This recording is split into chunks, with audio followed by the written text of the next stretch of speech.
तेरा ध्यान किधर है? अरे हैरान इधर है। काहे जादव जी बड़ा आज मूड में बने? 24 घंटा मूडे में रही ले। आओ देखे ना सर जी मुंह लटका के बैठल बड़े।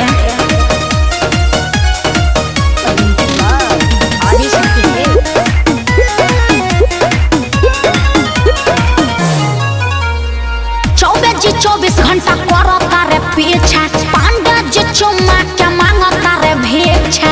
हरण हो जाई ज्यादा विश्वास ना। अरे ने सिखावल हा।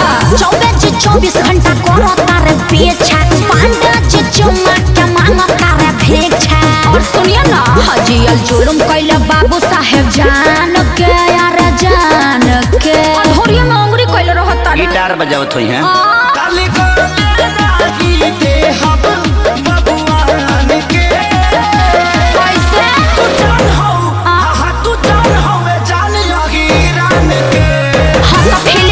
करिएगा ना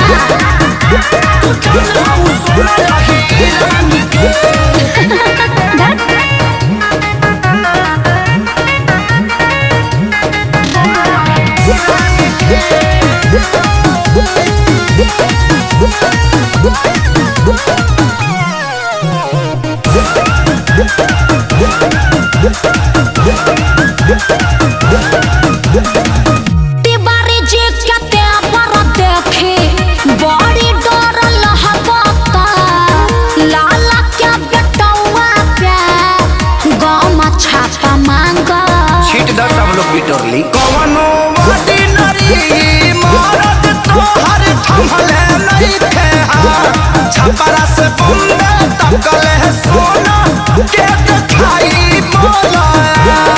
चौहानी छुआता देखा चौहान के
चर्चा बकसयप के नाम के आकाश श्याम के। अरे मुहे माटी ले ले लोग।